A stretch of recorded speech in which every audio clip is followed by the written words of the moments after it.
안녕하세요. 오늘도 와주셔서 감사합니다. 구독과 좋아요 부탁드리며 오늘의 사연 바로 시작하겠습니다. 저기요, 아이 1,000원만 더도 말고 딱 1,000원만 작성해 주쇼. 응, 학생 양반. 아이 제발 부탁이야. 아이 1,000원이요. 내가 이틀을 연 이틀을 아무것도 못 먹었다오. 아이 제발 한 푼만 지갑을 열어 돈을 확인해 보는데 한숨이 나오더군요. 고작 500원짜리 한 개와 낡고 빛바라에서 찢어지기 일보 직전인 오래요 더 오래된 10,000원짜리 지폐, 그것이 지갑 안에 들어있는 전부였으니까요. 참어. 고아원에서 퇴소에 자립한 지 어언 3년, 무명 배우 겨우 1년 차인 나의 지갑 사정은 언제나 남루하기 짝이 없었죠. 죄송해요. 지갑 안에 500원짜리 동전 하나랑 10,000원짜리 하나밖에 없네요. 그럼 아유, 500원, 500원이라도 어찌 안 될까? 요즘 물가도 엄청 올랐는데 500원으로 대체 뭘 하시게요? 그런 걱정까진 학생이 안 해도 되는데 구겨지고 오래된 10,000원인데 이거라도 드릴까요? 지갑 안에 유물 같은 그 오래된 10,000원짜리를 보는데 문득 눈물이 주르르 흘렀습니다. 얇고 꼬질꼬질한 그 10,000원은 나에게 애증과 그리움, 내 정처 없는 방황의 산 역사와도 같아서 5만 가지 감정이 끌어오르는 회한의 화수분 같았죠. 너무 오래되고 지저분한 지폐라서 가게에서 안 받을지도 몰라요. 아니 내가 찬밥 더운 밥 가릴 처지로 보여. 그거라도 나는 너무 감사할 따름이네. 노숙자 아저씨에게 10,000원을 건네는 나의 손이 어쩔 수 없이 부들부들 떨렸습니다. 그건 어쩔 수 없었어요. 보기에도 낡고 쓸모없어 보이는 팩이 직전에 10,000원짜리 지폐였지만 한때 나에게는 무엇보다 소중한 보물 같은 10,000원이었으니까요. 누군가 나에게 100만 원, 1,000만 원, 아니 1억 원을 주고 바꾸자고 해도 바꿀 의향이 전혀 없었을 만큼 나에게는 소중한 10,000원이었다고 할까요? 참, 10,000원으로 뭘 사 드실 건데요? 글쎄, 일단 너무 배가 고프니까 설렁탕이나 뭐? 아님 백반이라도 내 아저씨가 한 끼 배불리 사 드시는 게 이 12,000원짜리 지폐가 할 마지막 임무 같네요. 근데 아이 가만히 있어보자. 어이구, 예사 10,000원이 아닌 것 같은데 그냥 오래되고 낡은 10,000원짜리일 뿐이에요. 아니야. 아니 내가 소시적에는 오래된 골동품들, 아니 뭐 그런 거 같이 매기는 감정평가서로도 이랬던 사람이요. 그래서 물건들을 척 보면 따간다고. 아이 근데 이거 뭔가 기쁜 사연이 있는 집에 같은데 가만 보자. 엄마. 우리 엄마가 날 고아원에 버리고 가면서 준 10,000원이에요. 어머니가 아이 자네를 미안하다. 태경아 엄마가 돈 많이 벌어서 데리러 올게 5년만. 아니 3년만 기다려줘. 알았지 어허. 아이 청년 얼굴에 그늘이 진 게 괜한 게 아니었구만. 그게 엄마가 나한테 마지막으로 남긴 편지예요. 웃기죠 고작. 그런 말이 아들한테 남기는 마지막 편지라니. 아니 근데 대체 왜 이런 귀한 10,000원을 고작 나 따위 인간한테 준다는 말이야. 흔적도 없는 엄마 찾아서 방황하는 일. 이제는 좀 그만하고 싶어서요.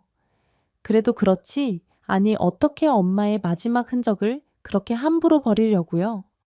한때는 10,000원짜리 지폐에 쓰여진 엄마, 마지막 메시지 읽으려고 열심히 한글 공부하던 때도 있었어요. 내가 한글도 떼기 전에 엄마가 날 버려서요. 저런 아유, 어머니도 뭔가 피치 못할 사정이 있으실 수게야. 날 버릴 수밖에 없었던 엄마의 사정이란 어떤 것이었을까요? 철이 들면 머리가 굵어가며 단 하룻밤도 빼먹지 않고 나를 괴롭혔던 의문 엄마는 나를 왜 버렸을까? 정말로 돈이 없어서 나를 버린 거였을까? 엄마는 고아원에 나를 두고 가면서 돈 많이 벌어올게. 태경아 엄마 돈 많이 벌어올 테니까 조금만 기다려줘 라는 말을 남기고 흐느끼며 돌아섰으니까요. 그렇다면 내가 밥을 조금 먹고 크레파스를 사달라고 떼쓰지 말걸. 내가 밥을 너무 많이 먹고 크레파스를 사달라고 엄마를 졸랐기 때문이다. 그래서 엄마가 화가 나서 나를 고아원에 버린 거다. 우리 집에는 돈도 없는데 내가 엄마를 귀찮게 너무 졸라서 엄마가 나를 버렸다. 한동안 나는 그런 죄책감에 시달리느라 하도 머리를 쥐어뜯어서 아침이면 원관 선생님께 혼이 나곤 했습니다. 왜 자꾸만 밤에 잠을 자지 않고 머리칼을 쥐어뜯느냐고요? 엄마를 찾는 일에서 벗어나야 내가 뭐라도 제대로 할 수 있을 것 같아서요. 그래서 그 10,000원 이제 버리려고 해요. 잠깐만 아이. 근데 이 지폐 맨 밑에 한자로 적혀 있는 성함이 어머니 성함 맞나? 아, 이희정. 네, 맞아요. 우리 엄마 이름 이희자 정자. 아이 자네가 혹시 그럼 그 밤무대 가수 이정아들. 네, 우리 엄마가 밤무대 가수요. 자네 혹시 아유, 엄마랑 자주 부르던 노래 있지 않나? 동그라미 그리려다 무심코 그린 얼굴, 내 마음 따라 피어나는 하얀 우울태경이 얼굴. 아니 아저씨가 이 노래 어떻게 아세요? 예, 자네 이름이? 아니 그렇다면 태경이로군. 하태경. 네, 맞아요. 태경이 하태경. 아하, 아이. 아무리 한치 앞을 모르는 게 인생 사라지만 아, 이런 기막히고 코 막힐 우연이 다 있나? 그게 무슨 말씀이세요? 참봉, 혹시 우리 엄마를 노숙자 아저씨는 한참을 말없이 내 얼굴을 뚫어져라 쳐다보았습니다. 노려보듯 꿰뚫어보는 그의 눈빛은 약간의 신기와 함께 설명하기 힘든 통찰력을 함께 갖춘 범상치 않은 눈빛이었죠. 얘기 끝에 아저씨는 자신의 이름이 장이라고 했습니다. 성은 선우 이름은 장에서 선우장대를 이어 내려온 무병 무당의 운명. 그것을 피해 밤무대를 전전했다. 했습니다. 소리가 나는 곳을 따라다녀야 그나마 무당의 운명을 피할 수 있다고 해서요. 그러던 중 미사리의 술집에서 한 여인을 만났다고 했습니다. 그 여인의 이름이 바로 이희정 자기가 아는 한 세상에서 가장 구슬픈 목소리로 절절하게 마음을 울리는 노래를 부르는 여인이었다고요. 동명이인이 있을 수도 있잖아요. 자네 왼쪽 귀 위에 아이 커다란 점이 혹시 하나 있나 아이? 그걸 어떻게 우리 아들 태경이 어려서 별명이 점돌이에요. 태어날 때부터 왼쪽 귀 위에 커다란 점이 하나 있었거든요.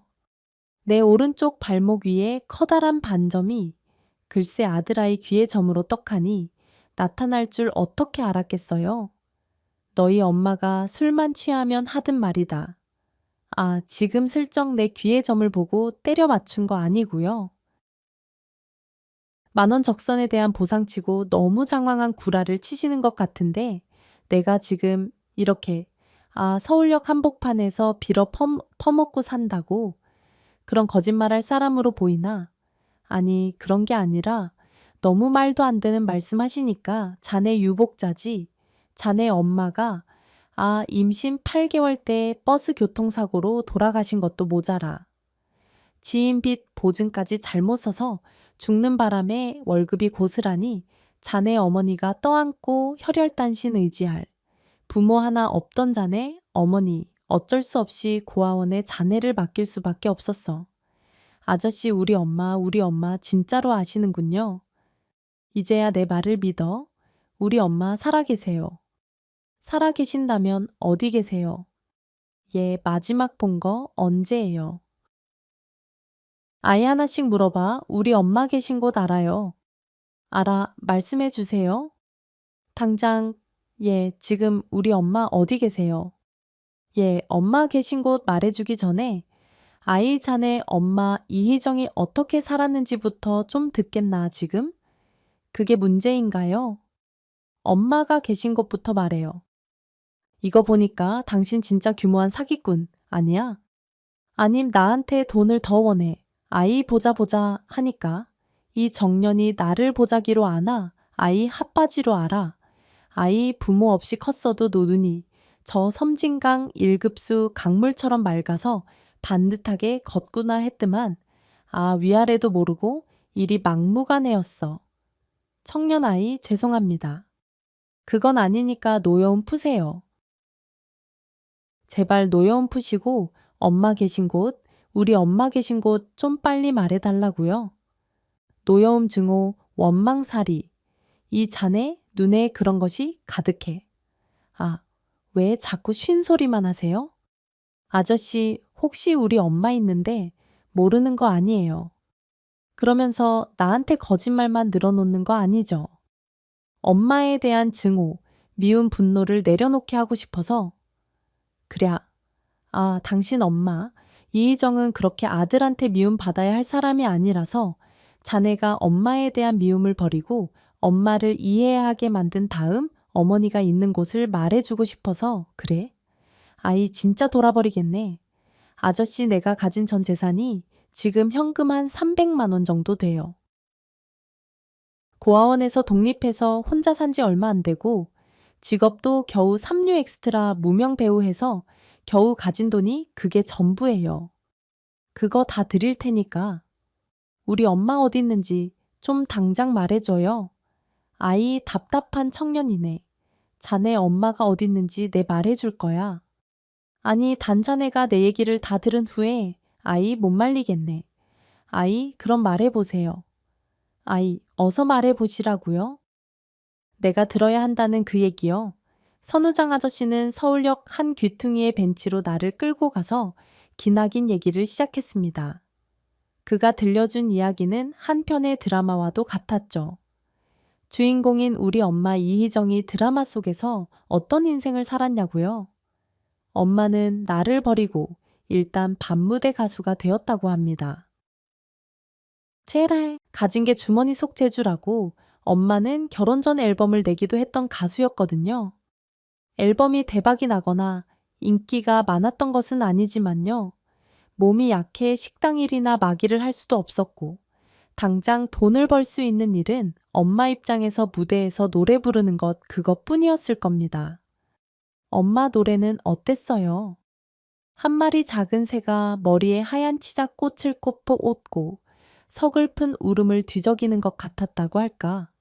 머리에 하얀 치작 꽃을 꽂고 서글프게 노래 부르는 건 빌리 할러데이 아닌가요? 네 엄마 별명이? 그래서 미사리의 하얀 빌리였어. 네 엄마는 피부가 백옥처럼 갓 삶아서 까놓은 달걀처럼 하얗고 고웠으니까 아저씨는 노래 부르는 엄만 어떻게 알게 된 건데요? 선우장 아저씨는 엄마가 노래 부르는 클럽의 매니저였다고 했습니다. 감정평가사 일을 하다 지인으로부터 사기를 당했고 큰 빚을 져서 도망 다니는 와중에 모병까지 겹쳤고 급하게 자리 잡은 일이 밤무대 클럽의 매니저였다고 했죠. 젊은 시절 한 주목했던 터라 클럽에서 술 먹은 취객들의 골치 아픈 언행이나 다툼을 한 큐의 힘으로 해결하는 일, 그런 일들이 클럽의 질서와 수지를 정리정돈하는 그런 허드렛일, 그런 일이 선우장 아저씨의 임무였고요. 그곳에서 미사리의 하얀 빌리, 우리 엄마 이희정 여사를 만났다고 했습니다. 엄마는 밤무대 세계에서 나름 유명 인사였다고 합니다. 얼굴 반반하고 노래 잘 부르고 남자들한테 인기도 많은데 돈을 버는 족족 허투루 안 쓰고 지독한 짠술인처럼 악착같이 모았다고요. 친해요. 자네 엄마는 아이 밤무대에서 노래를 불렀지만 웃음을 팔고 몸을 파는 다른 여느 가수들과 많이 달랐다. 엄마는 3년 있다. 나를 데리러 온다고 약속해놓고 5, 5년이 지나도 10년이 지나도 나 데리러 오지 않았어요. 자네 엄마에게 아예 그럴 수밖에 없는 사정이 있었어 사정. 그 빌어먹을 놈의 사정이라는 게 대체 뭔데요? 내가 납득할 수 있게 어디 얘기나 한번 들어봅시다. 소리 좀 빽빽 지르지 말어. 이 나쁜 자식아 네가 네 엄마에 관해 대체 뭘 안다고 고래고래 고함이냐? 이 불효 막심한 놈 같으니라고. 아니 아저씨야말로 왜 나한테 고함이세요? 내가 엄마 없이 어떤 세월 산 줄 알아요? 내 그 눈깔 좀 고만 부랴리고 아이 아저씨 말마저 들어 네 엄마 이희정은 아들한테 그런 대접 받아야 할 여자가 아니야. 엄마가 아무리 힘들었고 사정이 있었다고 해도 날 버린 건 사실이에요. 나를 찾으러 오지도 않았고요. 네 엄마 하루에 한 끼 아니 간장 밥만 먹어가며 악착같이도 모았다. 그게 왜였겠냐? 하루라도 빨리 널 데려오고 싶었기 때문이야. 엄마는 밤무대에서 하루도 쉬지 않고 노래를 불렀다고 합니다. 그렇게 번 돈을 한 푼, 두 푼 아주 독하게 모았고요. 아니 미사리, 하얀벨리 씨는 왜 그렇게 지독하게 돈을 모은대? 아무리 밤무대라도 명색이 가수가 말이야. 싸구려 코티품 빨간 립스틱 하나 사서 안 바르면 어쩌자는 거야.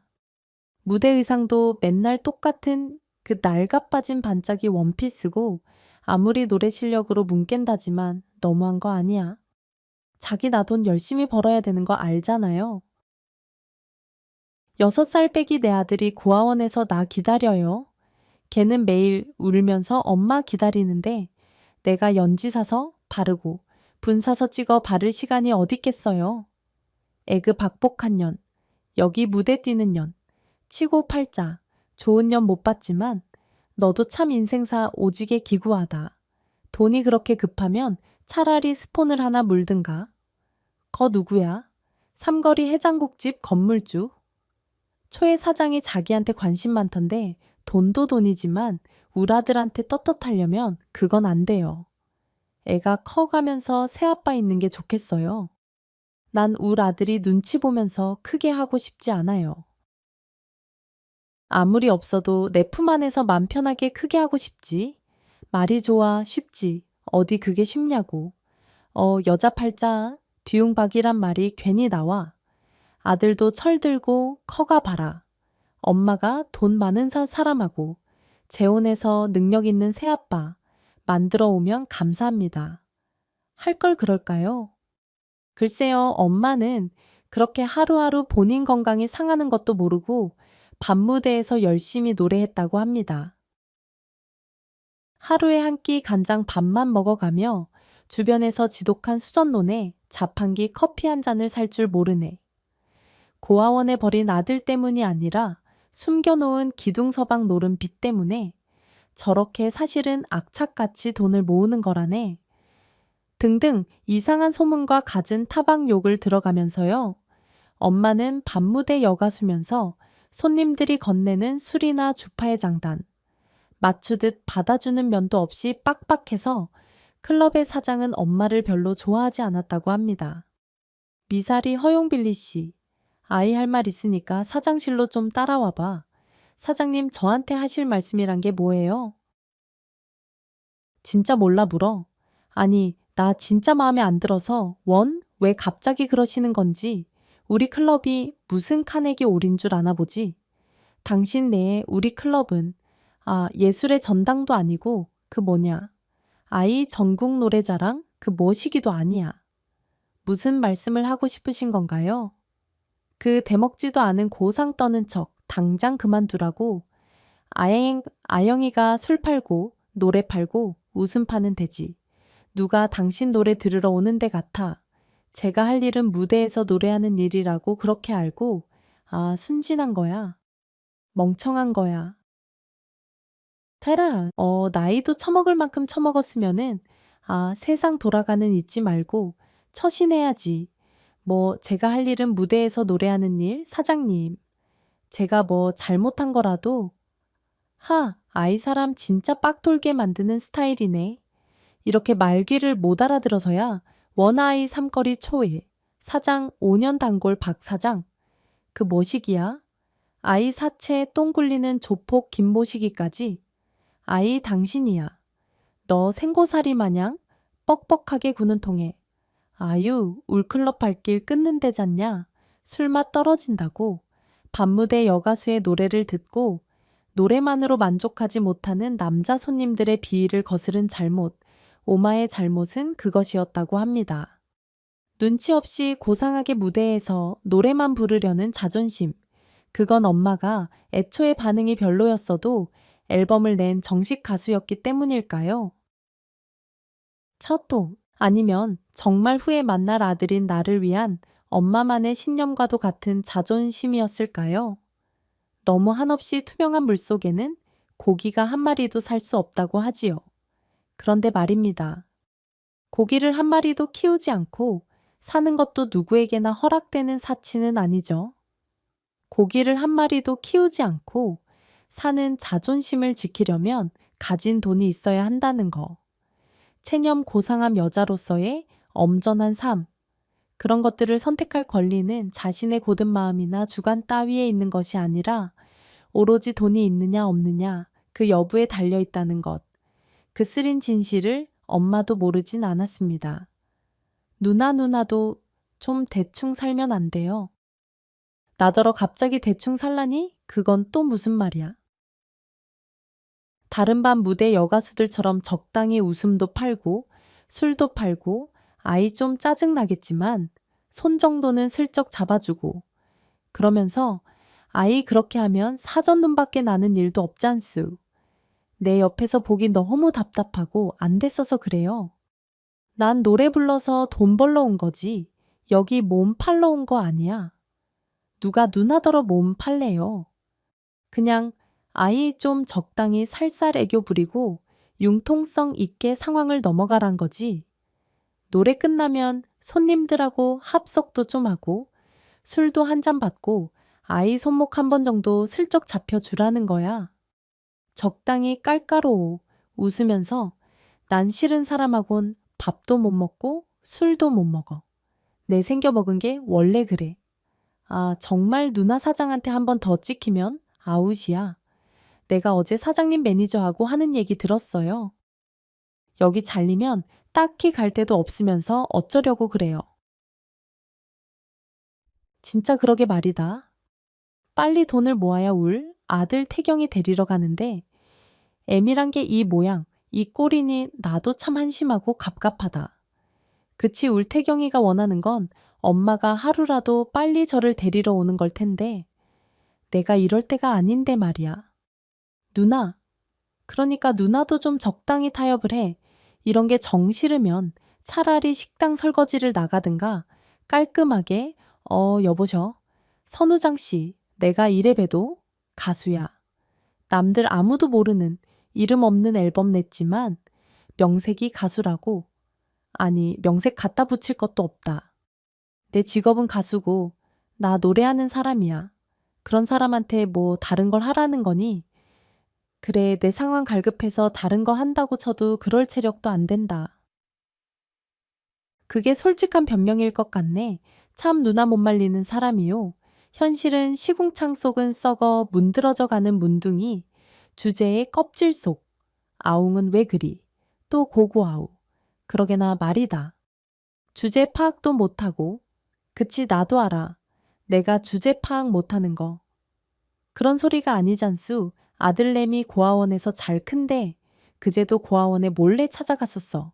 다행히 울 아들 태경이 아픈 데 없이 밥도 잘 먹고 쑥쑥 잘 크고 있더라고. 원장 수녀님한테 신신당부하고 돌아왔지. 제발 어디 입양 보내지 마라. 달라고 3년 내로. 내가 꼭 우리 태경이 찾으러 온다고.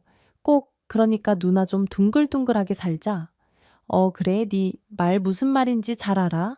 앞으로는 나도 그렇게 할 거야. 네가 말 안 해도 그리고 내가 챙겨 먹길. 그런 걸 어쩌라는 거니. 식당 설거지 허드레실. 뭐 나라고? 그거 안 해본 줄 알아. 한다라고. 약값이 더 나왔어. 내가 팔자가 생겨 먹기가 나 노래 안 하고는 못 배기는 성미야 돌아가는 길이어도 이 길밖엔 내가 돈 버는 법도 없고 아들내미한테 가는 길도 이 길밖엔 없는 걸 어쩌냐. 아이고 좀 울지 좀 말고 쥐구멍에도 해 뜰 날 있다고. 누나라고 언제까지 마냥 이러고 살겠소? 기운 좀 내라고. 그리고 누가 모르나? 누나가 아들한테 부끄러운 엄마 되고 싶지 않아서 더 이러고 사는 거 아이 내 다 알아요. 그만 좀 울라고. 가까이서 남동생처럼 그 시절에 엄마를 지켜본 게 선호장 아저씨였어요. 아저씨가 엄마 얘기를 할 때 그의 눈은 회한 서린 추억에 젖어 붉게 충혈되고 물기가 촉촉하게 서려 있었지요. 그 눈빛 속에서 나는 차마 아저씨가 말로 다 전하지 못했을 진심과 엄마가 살아온 세월의 진실들을 조금이나마 추측하고 느낄 수 있었습니다. 엄마가 나를 버리고 살아온 시간, 세월의 흔적들, 그렇게 한없이 궁금하고 그립기만 했던 엄마 인생에 나이테르 선우장 아저씨를 통해 더듬어 볼 수 있었어요. 엄마는 밤무대에서 살아남기 힘든 사람이었던 것 같아요. 그러기엔 너무 순수한 사람이었지. 아니, 그건 사실이야. 3년이 지나도 5년이 지나도 엄마는 날 찾으러 오지 않았는데 엄마한테 대체 무슨 일이 있었던 거예요. 쌈밥 제대로 먹지 못하고 쉬지 못하면서 매일 밤늦게까지 노래하는 일이 네 엄마 건강을 많이 상하게 했다. 겨우 조금 돈을 모았을 무렵 엄마는 큰 수술을 받아야 했어. 게다가 수술 부위는 가수로서는 치명적인 성대와 후두였어. 그 수술 후로 이 엄마는 다시는 노래할 수 없는 몸이 되어버렸다. 조금만 돈을 더 모으면 태경이를 데려올 수 있을 거라고 좋아하던 엄마는 큰 돈이 들어가는 성대 수술을 받아야 했다고 합니다. 설상가상 수술은 성공적이지 못했고 엄마는 더 이상 노래를 할 수 없는 몸이 되어버렸다고요. 아들인 나를 데려올 수 있다는 희망이 물거품이 되어버리고 엄마는 낙심했습니다. 한동안 삶의 모든 의미를 잃어버린 사람처럼 심하게 방황하는 날도 있었다고요.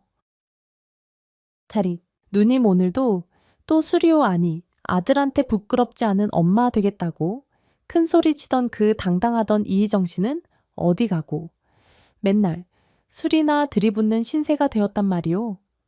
내비둬 다 귀찮으니까 내가 술을 퍼먹든 간장을 퍼먹든 니까짓 게 뭔 상관이라고 오지랖이야. 애미가 이 모양, 이 꼴 날 줄 모르고 오늘이면 올까, 내일이면 올까. 고아원에서 누님 기다리는 아들내미 불쌍하지도 않소. 정신 좀 차려요. 이 술 내가 다 치울 거야. 일이 내 그만두지 못해. 우리 태경이 차라리 이런 못난 애미 말고 좋은 집에 입양 가면 차라리 걔한테 좋은 일일 거란 생각이 들어. 수녀님 찾아가서 차라리 말할랜다. 이제라도 우리 태경이 좋은 집 있으면 입양 보내라고 노래. 아니면 세상에 할 일 하나도 없어. 그거 아니잖아. 세상은 넓고 할 일 많은데 왜 이렇게 자빠져 주저앉아서 신세 한탄이야. 아들내미 생각 좀 하라고. 제발 내가 노래 말고 이제 목소리도 제대로 안 나오는데 이제 대체 뭘 해서 돈을 벌어서 우리 태경이 찾아오나. 그 궁리 중이야. 그 궁리하느라 너무 머리가 아프고 속상해서 그런다. 왜 그 궁리 그만하게 만들어주면 나한테 올 겁니까? 나한테 오면 머리 안 아프고 속도 안 상하게 해줄 수 있는데 당신 그렇게 원하는 당신 아들도 데려오게 만들어줄 수 있고 내가 엄마와 선우장 아저씨가 놀라서 돌아본 곳에는 김 사장이라는 사람이 떡하니 서 있다고 합니다. 한 손에는 파랑색 장미 다발을 한 아름든 채로요. 김 사장으로 말할 것 같으면 김 양식 사업을 크게 해. 김으로 돈을 엄청 벌어. 김 사장. 그리고 실제 성씨도 김씨인 미사리에서 알아주는 큰 갑부였다고요. 사업하고 돈을 많이 버는 사람임에도 엄마가 노래하는 밤무대 고객 중에 가장 신사인 사람이 김 사장이었습니다.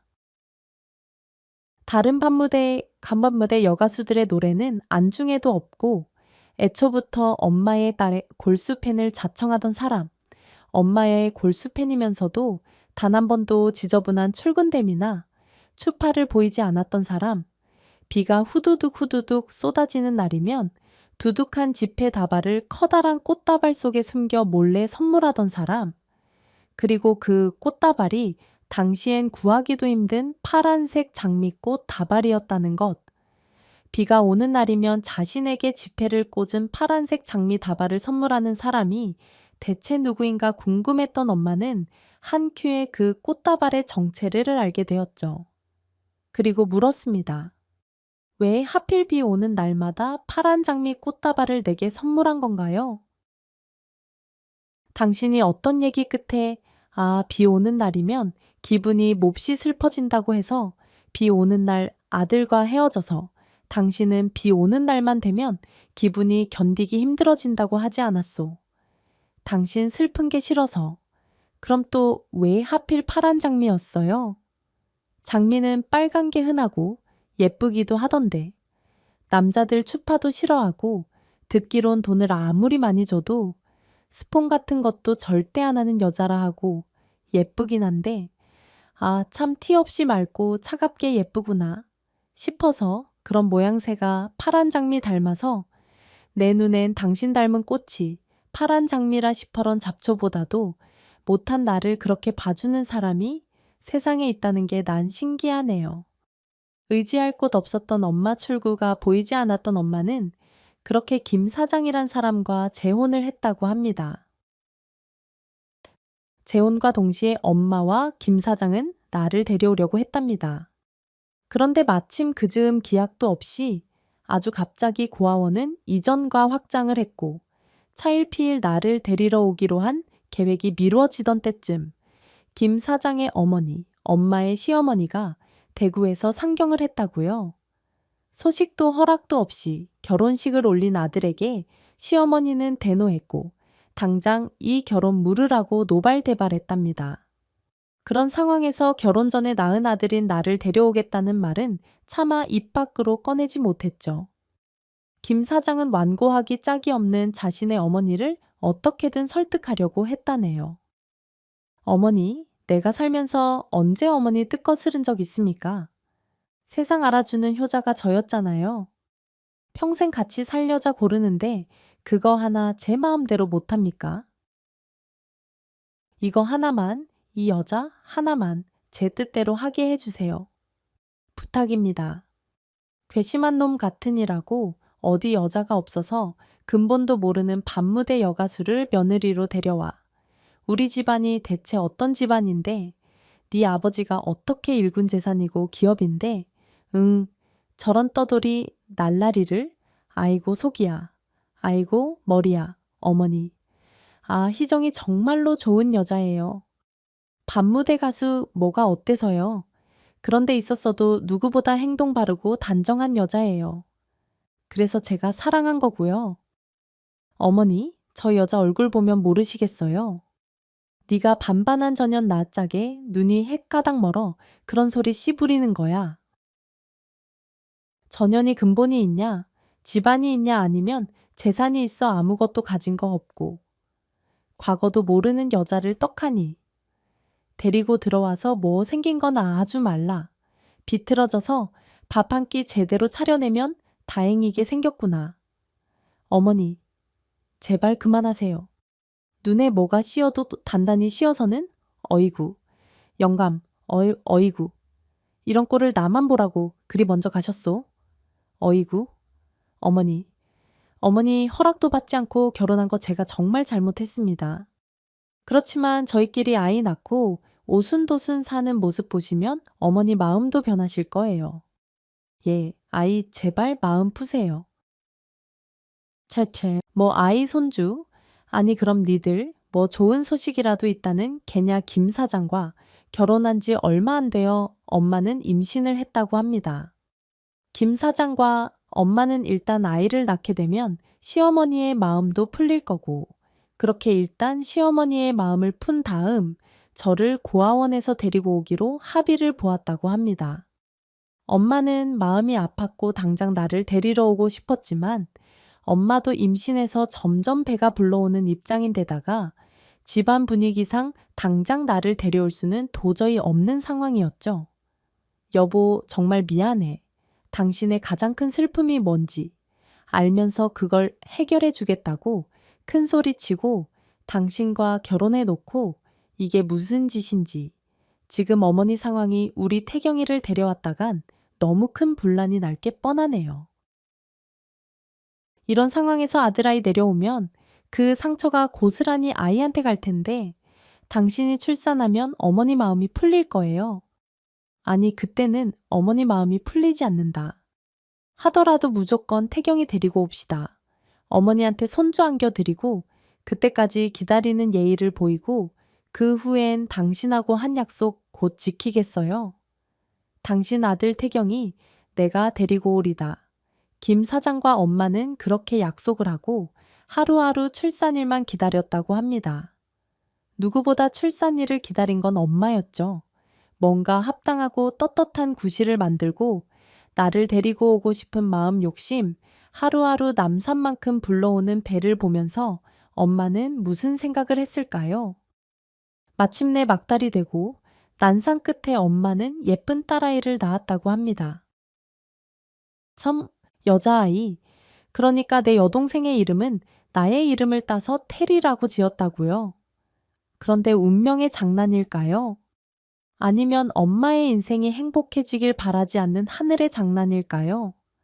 심한 난상과 노산이었던 탓에 엄마는 동생 테리를 낳고 식물인간이 되어버리고 말았습니다. 무리하게 자연분만을 시도했던 집도인은 무릎을 꿇고 김 사장에게 사죄했다고요. 그렇다고 해서 달라지는 것은 없었습니다. 동생 대리가 세상에 태어난 순간 엄마는 세상 속에서 자취를 감추게 되었습니다. 죽은 것은 아니지만 죽은 것과 다름없는 식물인간 상태로 엄마는 그렇게 10년 넘는 시간 동안 병상 위에 누워 있다고 했습니다. 혜정 씨, 좀 일어나 보세요. 우리 태경이도 찾아오고 우리 네 식구 이제 행복하게 살아야 될 거 아니요? 제발 눈 좀 떠봐요. 내 사내놈이 여자 하나 때문에 눈물 바가지 흘리는 꼴이라니. 그건 그렇고 태경이라니 그게 무슨 말이냐. 아이, 어머니가 언제 병실에 들어와 계셨어요? 아니 할미가 돼서 손녀 태어난 병원에도 못 와본다니. 왜 나 내 핏줄 내 손녀 테리 보러 왔다. 내가 못 올 때라도 왔니? 어머니. 아, 이제 제발 그만하세요. 이 사람, 이 불쌍한 사람은 괜히 나 때문에 이 나 만나서 내가 좋아한 죄로 지금 이렇게 식물인간이 됐다고요. 시끄럽다 그나저나 태경이라니 세상에 내 이럴 줄 알았다. 넌 진즉에 과거가 깨끗하지 못한 걸 알아봤어. 태경이라니 감히 남의 집 자식을 우리 집 안에 들여와 키울 생각을 해. 너도 참 뻔뻔하구나. 어머니, 아유, 어머니, 어디 가세요? 제발 좀 고정하세요. 내 김 사장의 모친은 그 길로 나 하태경이 지내는 고아원을 수소문해 알아봤다고 합니다. 그리고 김 사장은 모르게 비밀리에 고아원 원장에게 금 1봉을 줘가면서 고아원 원장이 나의 행방을 아무에게도 발설하지 못하도록 입막음을 시켰다고요. 세상에서 가장 치밀하고 야비하기 짝이 없는 잔인한 거래가 김 사장의 모친과 고아원 원장 사이에 이루어졌습니다. 김 사장의 모친은 대단하기 짝이 없는 자신의 집안에 근본 없는 여자와 거기다 그 근본 없는 씨까지 데려다 거둘 생각은 추호도 없었습니다. 그런 일이 벌어지기라도 한다면 대단하기 짝이 없는 김 씨 집안을 말아먹을 제왕과도 같은 일이었죠. 고집불통의 오만한 노인네는 고아원 원장에게 적지 않은 돈과 약간의 부동산까지 지어주곤 하태경의 소식과 거처를 절대 발설하지 말라는 약속을 받아냈습니다. 원래부터 돈에 약했던 원장은 그 제안을 넙죽 받아들였고요. 그래서 5년이 지나도 3년이 지나도 날 데리러 오는 사람이 없었던 거군요. 엄마는 물론이고 자신의 모친이 고아원 원장과 더러운 고래를 했다는 걸 김 사장이 알았을 때는 이 그 악독한 모친도 죽고 네가 지내던 고아원 원장도 암으로 죽은 후였어. 정말 거지 같은 집에 입양됐다가 파양된 후로 난 그나마 알고 지내던 고아원 선생님들과도 이상하게 다 연락이 끊어졌어요. 이게 다 그 고약한 노친네 때문에 아, 어떻게 이런 일이 그러니까 널 찾을 길은 더욱더 요원했던 거야. 네 엄마가 식물인간으로 병상에 몸져 누운 후로는 김 사장은 너를 찾기 위해 백방으로 수소문했었어. 뭐 이런 거지? 같은 말도 안 되는 상황이 있는 건가요? 대체 사필귀정 그런 말이 괜히 있는 게 아닌 것 같아. 이렇게라도 거짓말처럼 서울역 한복판에서 그 10,000원짜리를 가진 널 만난 걸 보면 선우장 아저씨는 그 오래된 10,000원짜리 지폐의 뒷면에 엄마의 집 주소를 적어 주었습니다.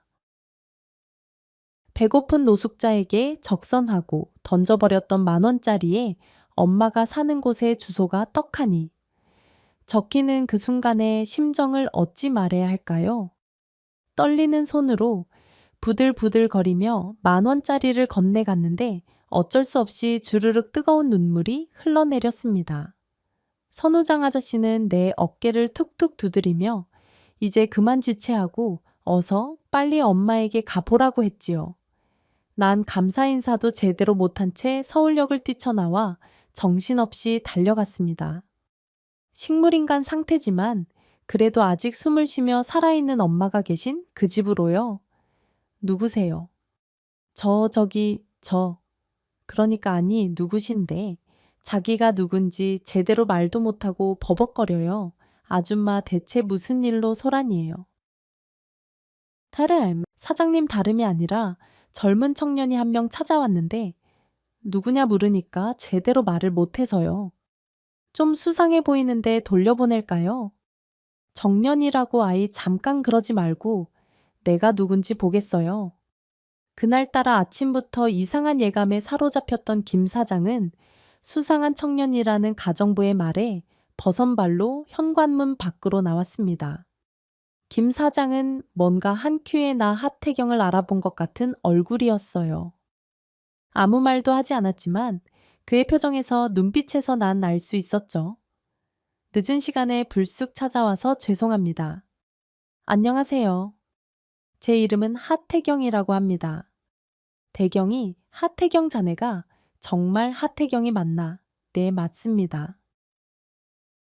난 떨리는 손으로 주머니에서 10,000원짜리를 꺼내 김 사장에게 보여주었습니다.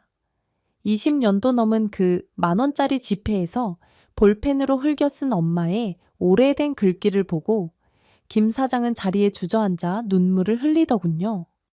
그렇게 우는 김 사장의 어깨에 조심스레 손을 가져다 대려는데 김 사장 아저씨는 벌떡 일어나 나를 꽉 끌어안아 주었습니다. 뜨겁고 따뜻한 포옹에서 난 100마디 말보다 더한 메시지를 읽을 수 있었죠. 널 만나는데 왜 이렇게 오랜 시간이 걸렸던 거냐? 미안하구나. 정말로 미안해. 이 아저씨가 너한테 무릎 꿇고 사죄해도 부족하다. 나를 용서해 주겠냐? 어쩔 수 없으셨다는 거. 최선을 다하셨다는 거 다 들어서 알고 왔습니다. 괜찮아요. 그것보다 저희 엄마를 보고 싶습니다. 김 사장이 손을 잡고 따라 들어간 넓고 쾌적한 2층 벽돌집 소문처럼 선호장 아저씨의 말처럼 김 사장 아저씨는 부자가 맞는 모양이었어요. 드라마에 나오는 재벌이나 회장의 집 같은 딱 그런 부치 나는 대저택은 아니었지만 널찍한 정원과 정성스레 가꾸어진 잔디밭 보기 좋게 다듬어진 정원수들이 됨됨이가 검소한 부자의 집임을 말해주고 있었습니다. 운치 있고 깔끔하게 관리된 돌계단을 몇 개 올라갔을 때 다리가 떨려왔어요. 10개가 채 넘지 않은 돌계단을 올라가서 그런 것은 당연히 아니었죠. 심호흡을 하고 단단히 마음을 먹고 집 안으로 들어갔을 때 그 집에서 가장 좋은 방에 엄마의 침상이 마련되어 있었습니다. 챔모 산소호흡기를 달고 갸냘픈 숨을 내쉬고 있는 엄마 죽은 건지 살아있는 건지 창백한 얼굴을 하고 눈을 감고 있는 엄마. 그렇게 보고 싶었던 엄마의 품으로 나는 달려갔습니다. 엄마의 얼굴을 만지고 미동 없는 엄마의 품에 와라 감겼어요. 나 태경이야. 태경이가 왔다고 엄마 좀 일어나 봐요. 응, 엄마를 부르며 엄마의 얼굴을 만지고 엄마의 손을 잡았지만 엄마는 아무런 미동이 없었습니다. 뒤에서는 김 사장 아저씨가 흐느끼며 엄마의 상태를 대충 내게 설명했지요. 잠시 뒤에는 내 동생이라는 테리가 들어와서 인사를 했습니다. 테리는 나를 보자 좀 쭈뼛거리다가 들릴락 말락한 소리로 오빠라고 했습니다. 전에 고아라고 생각했던 내 인생에 동생이 생기는 순간, 그 순간은 분명 엄청난 감동과 따뜻함의 결정체와도 같은 순간임이 분명했지만 미동 없는 엄마를 봐야 하는 슬픔에 난 그런 생각을 할 겨를도 없었습니다. 그렇게 보고 싶었던 엄마인데, 그렇게 만지고 싶던 엄마인데 식물인간 상태의 엄마는 아무런 말도 아무런 포옹도 나에게 건네줄 수 없었죠. 사무치는 마음을 억누르며 돌아서려다 나는 다시 엄마에게 다가섰습니다. 엄마 머리맡에서 비어져 나오려는 울음을 꾹 참고 나지막하게 노래를 부르기 시작했죠. 엄마와 내가 부르던 그 옛날 추억의 노래를요. 떨리는 목소리로 눈물을 흘리며 그 옛날 엄마가 개세 불러주던 엄마와 나의 노래. 그 노래를 나직하게 부르는데 참고 참았던 뜨거운 눈물이 얼굴을 타고 흘러내렸습니다. 울지 않으려고, 아니 그게 불가능하다면 그래도 조금만 울자고 그렇게 다짐하고 방 안에 들어왔던 저인데 한 번 터지기 시작한 눈물샘은 말을 듣지 않았죠. 멈추려고. 아무리 노력해도 나의 흐느낌은 좀채로 멈추지지 않았습니다. 화려한 얼굴로 눈을 감고 있는 엄마가 지금이라도 갑자기 눈을 떠서 나를 보고 반가워하고 꼭 끌어안아 줄 것만 같았거든요. 그렇지만 현실에서 그런 기적이라는 것이 가당키 난 것인가요? 엄마와 나의 노래를 내가 3번이나 반복해서 불렀지만 엄마는 굳게 눈을 감고 여전히 미동조차 없었습니다. 드라마에서 보면 항상 이런 상황에서 심전독의 비포음이 삐삐 심상치 않은 소리를 내며 엄마의 심장이 요동치기 시작하고 엄마가 꿈틀거리는 손가락을 움직여야지요. 그렇지만 그런 일은 일어나지 않았습니다. 엄마 엄마 하고 외치는 나의 사무친 부름, 엄마 아들 태경이가 왔어 하고 반복해서 말하는 나의 부름에 엄마는 영영 대꾸가 없었습니다. 태경아 진정하렴. 엄마가 표현은 못하지만 마음속으로는 다 느끼고 계실 게다. 오빠 마음은 알겠는데 엄마한테 너무 큰 충격이나 자극을 주는 건 좋지 않다고 했어요. 그만 진정하고 이리 와서 좀 쉬어요. 네가 아까 한참을 반복해서 부른 그 노래 말이다. 엄마가 건강하실 때 하루에도 몇 번씩 부르던 노래다. 엄마가 그렇게 태경이 너를 매일같이 그리워했어. 오빠도 그 노래 까먹지 않고 기억하고 있다는 게 참 신기해요. 밤마다 혼자 부르면서 잠들었으니까 태경아 너에게는 이 아저씨가 면목이 없다. 엄마가 저렇게 되신 것도 너를 당장 찾으러 갈 수 없었던 것도 모두 내 잘못이다. 내 잘못이 가장 커.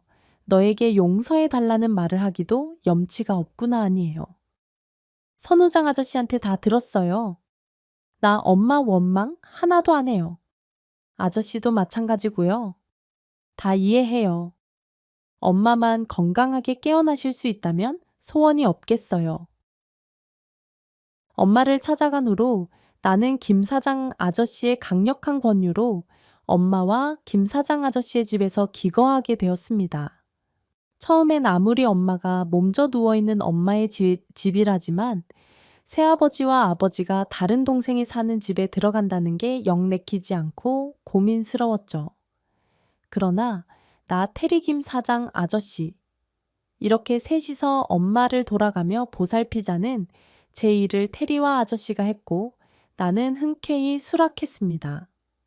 나와 김 사장 아저씨 테리는 번갈아 가며 엄마 병상 옆을 지켰습니다.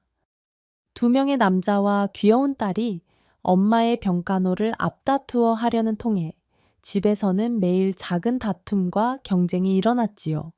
물론 세상에서 가장 행복하고 따뜻한 온기가 감도는 다툼이긴 했습니다. 사람 하나 더 들어왔을 뿐인데 아이 집에 온기가 도는구나.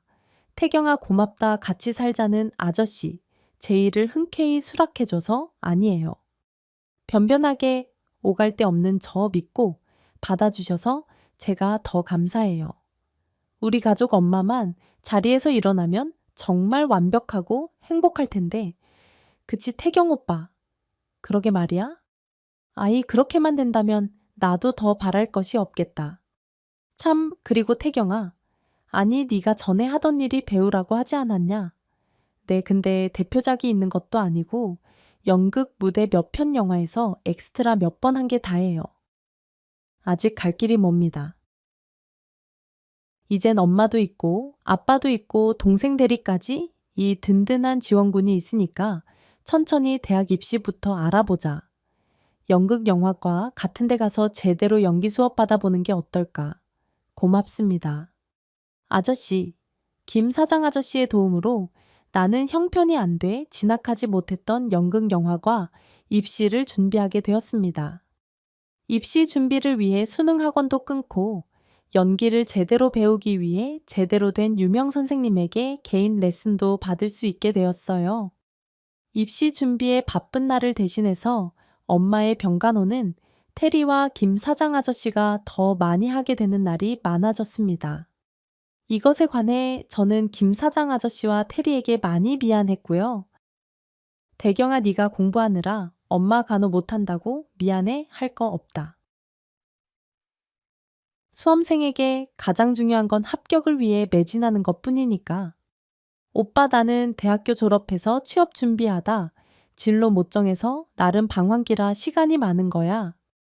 이제는 오빠가 대학 갈 차례니까 엄마는 걱정하지 말고 올해 꼭 대학에 가 알았지. 병상에 누워있는 엄마가 아니 말은 못해도 가장 원하는 게 태경이. 네가 이제라도 제대로 대학도 가고 꿈을 펼치는 일일 깨다. 네가 열심히 입시 준비하는 일이 엄마 마음 편하게 해드리는 거야. 감사합니다. 아저씨, 그렇게 김 사장 아저씨와 테리의 배려 덕분에 나는 마음 편하게 입시 준비에 매진할 수 있었습니다. 전문 배우에게 발성호흡 제스처까지 제대로 된 연기 수업을 받게 되니까 하루하루 연기 실력이 자연스럽게 늘어간다는 걸 실감할 수 있었죠. 공부에 그다지 흥미는 없었지만 수능 성적도 기본 커트라인은 맞춰야 좋은 연극 영화과에 원서를 넣을 수 있기에 밤잠을 참아가며 공부도 열심히 했습니다. 나를 소중하게 생각하는 사람들, 정말로 어렵게 생긴 나의 가족들 실망감을 안겨주긴 죽기보다 싫었거든요. 그해 11월이 되고 나는 늦깎이로 수능 시험을 치르고 해가 바뀌는 1월 말이 되어서 실기 시험도 무사히 치러냈습니다. 그리고 그렇게 원하던 4년제 대학의 연극 영화과에 합격했고요. 아저씨, 테리야, 나 합격했어. 땡땡대학 연극 영화과 합격 여부. 대학 홈페이지에 들어가서 방금 확인했어요. 대경아, 축하한다. 아이, 최선을 다하는 널 보면서 좋은 결과가 있을 줄 알았어. 오빠 축하해. 엄마가 정말로 좋아하시겠다. 아니, 테리아 오빠가 대학에 합격했는데 왜 우는 거야? 대체 왜 혹시 이상하게 슬픈 예감은 예전부터 틀리는 법이 없는 걸까요? 합격 통보를 알리는 대학 홈페이지 화면이 뜬 휴대전화를 한 손에 든 채로 전 엄마가 누워있는 방으로 들어갔습니다. 삐소리를 내며 일직선을 그리고 있는 심전동계 비부음, 그리고 여느 날보다 더욱 미동 없이 굳은 모습으로 꼼짝없이 누워있는 파리한 엄마의 얼굴 산소 호흡기를 제거한 모습에서 나는 직감했어요. 엄마가 돌아가셨구나. 식물인간으로 오래 투병하다 결국 하늘나라로 가셨구나. 엄마, 나 태경이 왔어. 나 땡땡 대학 연극영화과 합격했어. 이거 봐봐. 휴대폰에 보이지? 축하합니다. 합격입니다. 잼뭐. 그리고 내 이름 대경아, 수고했다. 엄마가 가시는 길이 그래도 마음 편하실 것 같구나. 아까 오빠랑 전화로 합격 소식 얘기하고 전화 끊자마자 엄마, 이렇게 심장이 멈추셨어. 아마 오빠 합격 소식 기다리고 있으셨던 것 같아. 정신없이 엄마 장례식을 치르고 나는 대학생이 되었습니다. 늦은 밤 대학 기숙사에서 창문을 여니 환한 보름달이 떠있네요. 그 보름달의 테두리를 따라 손가락으로 동그라미를 그려봅니다. 엄마의 얼굴처럼 환하고 동그란 보름달을 보고 있자니 그 옛날 엄마와 나의 노래가 다시 생각납니다. 엄마 계신 곳도 저렇게 환한 달이 잘 보이나요? 엄마 아들 태경이는 잘 지내고 있으니까 너무 걱정 마세요. 엄마 사랑하고 너무 보고 싶습니다. 그곳에선 건강하게 좋아하는 노래도 실컷 부르면서 행복하게 지내시길요. 제